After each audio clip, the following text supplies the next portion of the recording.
Om Swastiastu. Kami dari kelompok 1 yang beranggotakan saya, Ayu Widianata. Saya Ardi Wahyu. Saya Wahyu Andi. Di sini kami akan menampilkan sebuah prototipe sebagai proyek dari mata kuliah Proyek Kontrol Otomatis yang kami beri nama KWH Meter Pintar berbasis IoT. Alat ini berfungsi untuk memonitoring penggunaan energi pada rumah.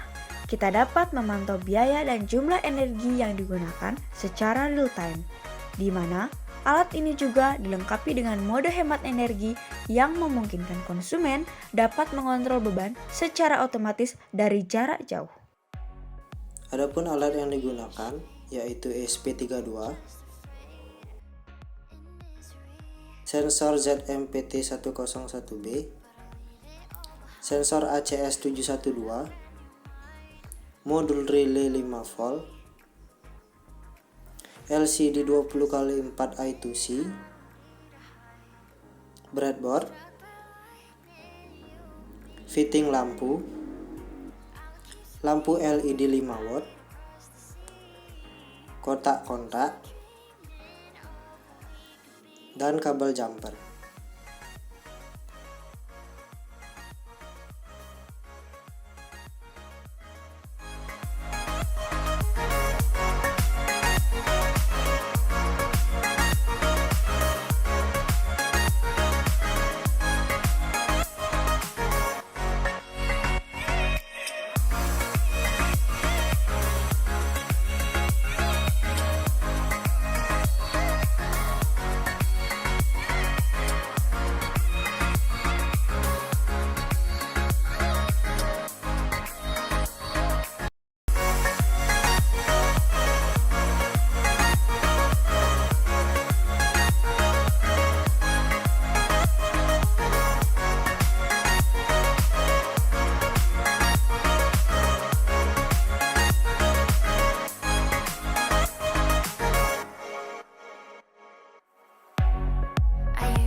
Berikut ini merupakan penjelasan coding dari proyek KWH Meter Pintar berbasis IoT.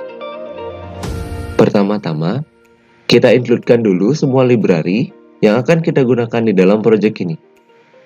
Di sini terdapat library Blink, yaitu Blink Serial dan Blink Simple ASP, di mana kedua library ini berfungsi untuk menghubungkan perangkat ke server Blink. Selanjutnya, ada library EmonLib. Library ini berfungsi untuk mengolah data yang diterima dari sensor tegangan ZMPT101B dan sensor arus ACS712. Setelah itu, ada library Wi-Fi. Library ini berfungsi untuk mengaktifkan modul Wi-Fi. Dan terakhir, ada library Liquid Crystal I2C serta Wire.h, di mana kedua library itu berfungsi untuk mengakses LCD yang nanti akan digunakan. Setelah kita mengincludekan semua library yang akan digunakan, sekarang kita akan panggil library-library tersebut.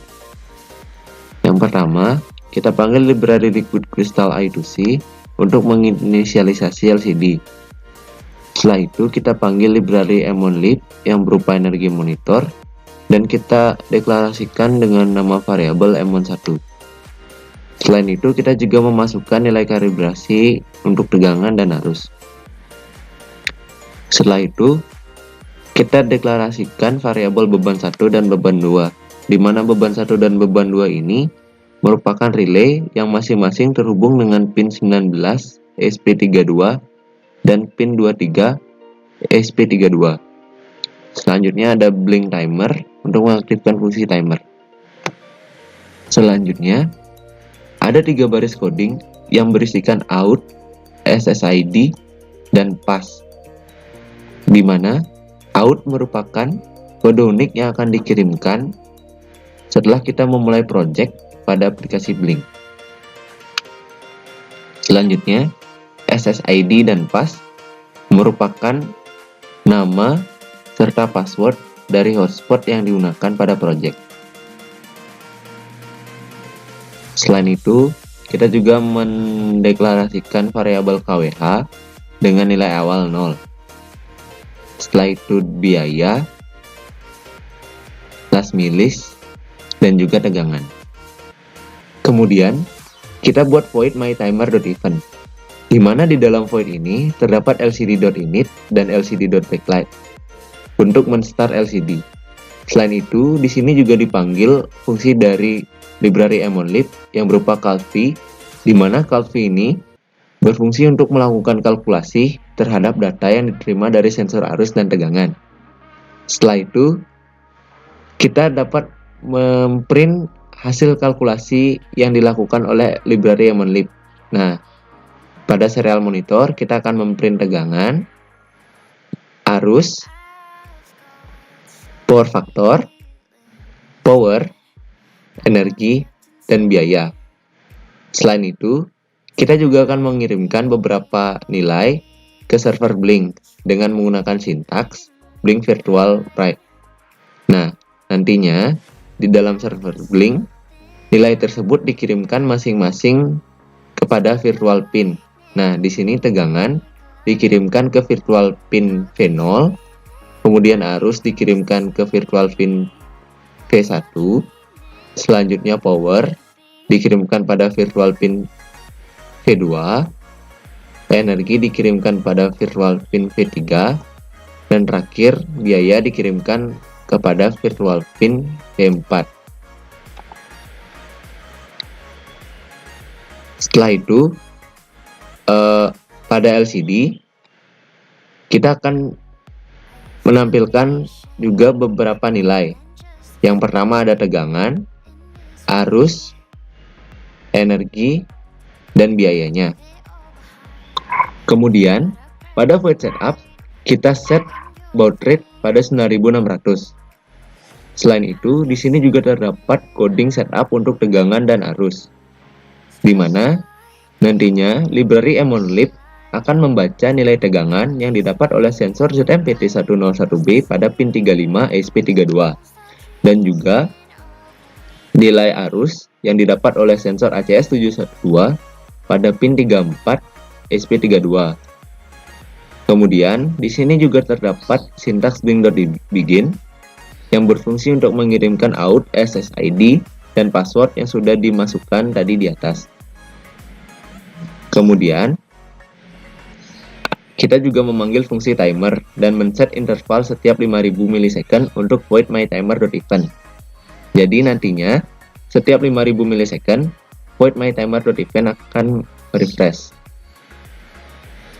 Kemudian terakhir, kita akan men-set beban 1 dan beban 2 yang merupakan relay sebagai output. Dan juga kita beri kondisi awal high untuk keduanya.